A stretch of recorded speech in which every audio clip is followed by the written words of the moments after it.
What's up, YouTube? It's been a minute. Some of you are probably wondering if this channel is dead or abandoned, but thankfully, no, it's not. And I'm sorry that I haven't posted a video for a few months. There's just been a lot going on. I have a really great interview lined up for you today, though. I've learned that discipline will produce something funny, whether you feel funny today or not. I'm excited to share it with you. If you want to skip ahead to it, the timestamp is in the description. But I'm going to take a minute and just update you guys with what's going on with me and what's going on with the podcast, because despite the lack of recent uploads, it's been a busy year. For me, one of the biggest changes that happened recently is I stepped away from my former business, Rainworks. That was a project that I was doing for over 8 years, and I was working on it when I started this podcast. Some of my biggest personal accomplishments are work that I did with Rainworks. So it was hard to say goodbye, but the timing was right, and ultimately, I feel good about moving on from it. Meanwhile, those of you who have been following along with this YouTube channel have gotten an inside look into my discovery of the world of stand-up comedy. From my interview with Duncan Trussell, which inspired me to go to my first open mic, to the saga of Jai Tai's final days, and since then, comedy has only continued to become a bigger and bigger part of my life. I'm sure you've noticed that the last few guests have all been comedians, and one of the reasons why I haven't posted a podcast in a few months is that I've really been focusing and prioritizing my own development as a comic. I'll put a link to one of my stand-up comedy sets in the description if you're interested and you want to check it out. I've also dropped in on some other podcasts recently. It's been a fun and different experience to be a guest, and I'll put links to those in the description as well. The other thing I've been doing a lot of recently is video and photo work within the comedy community. I've been filming shows and creating promo reels and taking headshots, and that work has been keeping me busy. So yeah, that's what I've been up to recently. It's been a big transition leaving Rainworks and becoming a freelancer. I've been hopping between comedy gigs and video gigs and photo gigs, and it's kind of tricky figuring out where this podcast fits in with all of that. I don't get paid for this, and it takes a considerable amount of time and energy to produce each episode. On that note, I did recently launch a Patreon, and you can become a supporter. If you do, you'll be kept up to date with what I'm working on, including the latest comedy clips, behind the scenes footage, and more, not to mention my undying appreciation. And if I get more subscribers from this podcast, it'll be easier to prioritize it. It'll be easier to put out more content more often. So consider subscribing if you like what you see. All right, with all that said, let's move on to the main topic of the day. A few weeks ago, I got booked on my first weekend show at Laughs Comedy Club here in Seattle. It was a big accomplishment for me, and it was a real privilege to share the stage with the headliner and today's guest, KC Shornima. In addition to being a hilarious stand-up comic, KC Shornima is also a writer for the Weekend Update on Saturday Night Live, which means she's also participating in the writer's strike right now. I've been a huge fan of SNL for my entire life, so after our show, I asked KC if I could pick her brain about her experiences on SNL and what it's like being part of the writer's strike, and she was gracious enough to say yes. I wanted to be respectful of her time, so I kept it quick, but I do hope that you guys enjoy this conversation with KC Shornima. KC, thanks for sitting here with me. Yeah. That was an awesome show. You're super funny. Thank you. Great Tore job. the crowd up, so I had a real fun time performing with you. We're here at Laughs Comedy Club here in Seattle. Yeah. Literally right outside. Literally right outside on the patio right now. So I wanted to pick your brain a bit because you're the first person who I've met who's worked on SNL. Okay. So my first question is just, you said in your set you used to be a teacher. Yeah. How did you go from being a teacher to working on SNL? So I was a teacher, and then once I was doing stand-up, and then once I started doing road stuff, I couldn't go, it's just so hard to wake up in the morning, then go, because you have to go somewhere else. You get home at 2 or 3. And then you have to be in class by 7. So then I started doing recruiting, which was all online, so I could be on the road, and then I could still work. And then the next year I got JFL, and then from there I got a writing gig, and then another comic recommended me to SNL, and then I started at SNL. They asked me to submit a packet and stuff, and then I So that was submitted the a packet. process. You submitted a packet. Were there any other levels? Did they just approve you right off the packet? Yes. Yeah. Well, I had an interview. I had one interview. With Lauren directly? No. Or with some staffer? I do Weekend Update. Does he not So- deal with that? Is there another Yeah, the person Weekend who- Update team's kind of its own whole department? team. So I met with the head writer, one of the like writers slash producers. He's been there like forever, and then Colin, and then I met with the other two writers and one of the producers in a separate meeting, and then Cool. they asked me on like Wednesday or something, they asked me on like Wednesday or something, and they're like, you have 5 days to write X many topical jokes.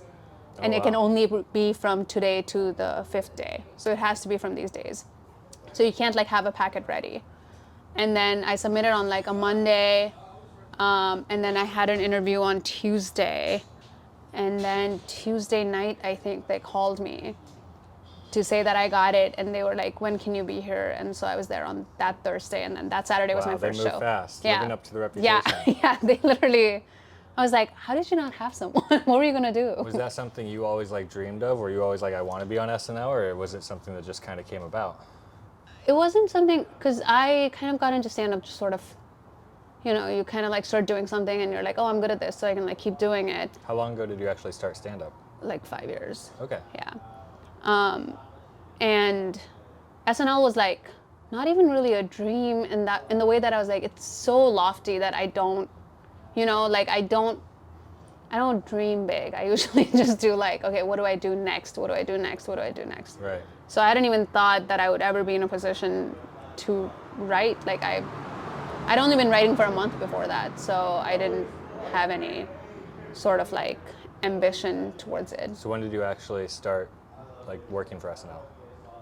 In October, the first episode of the last season. The last season? Yeah. And what have been some of your highlights of that experience so far?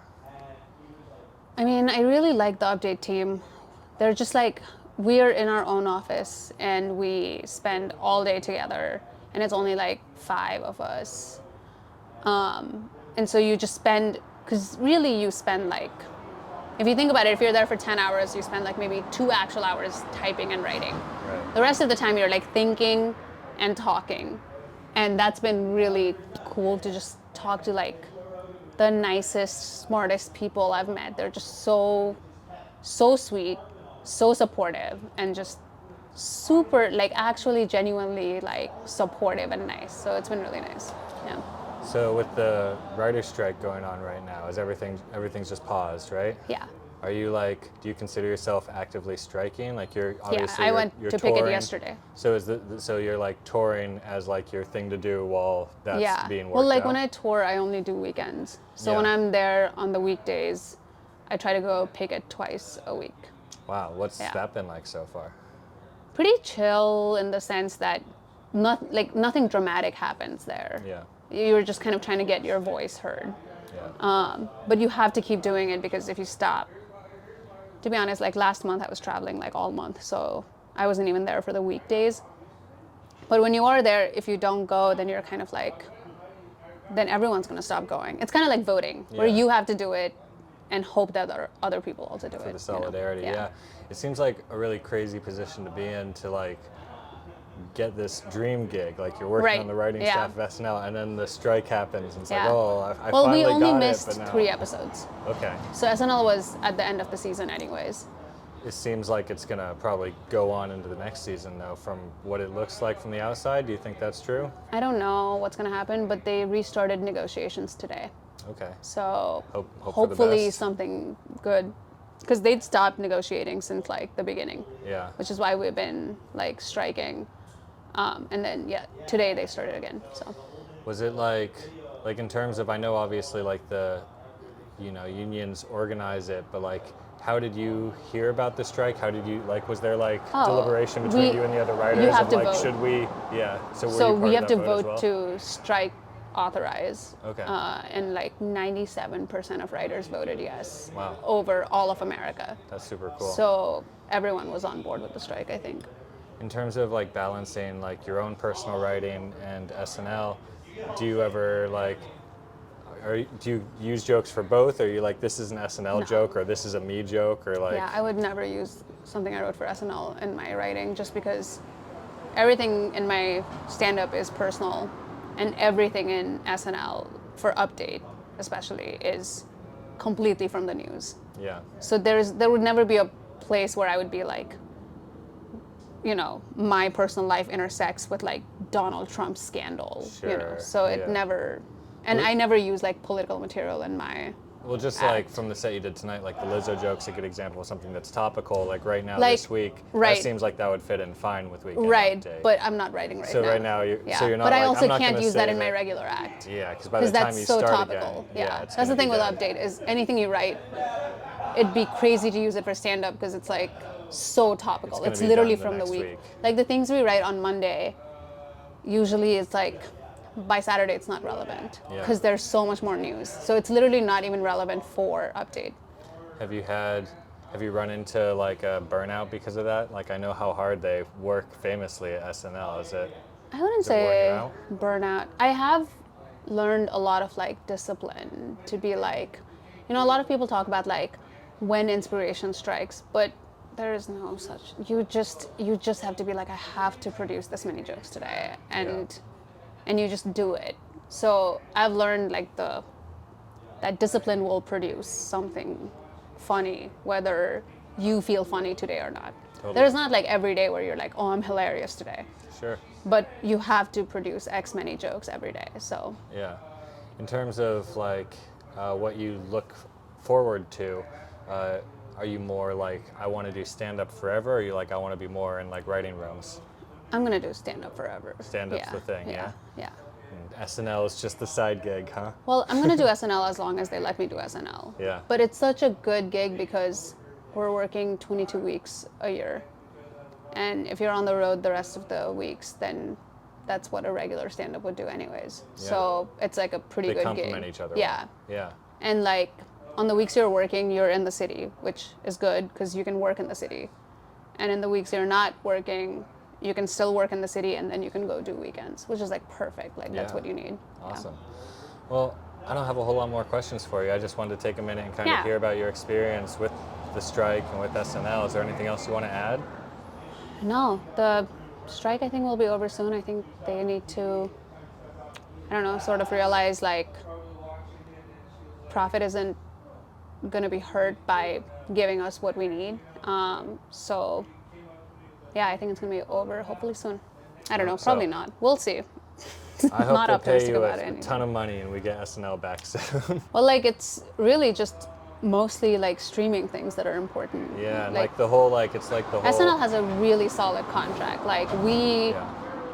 are doing fine in terms of like it would be great if Netflix would give people the same contract that SNL gives us. We Right. have a good contract. Gotcha. You know, that would be like the gold standard of it. So for you, it's more like solidarity with the other writers than it is like Yeah, I mean we specific still have demand like within streaming SNL. things and we have AI things that everyone's worried about, but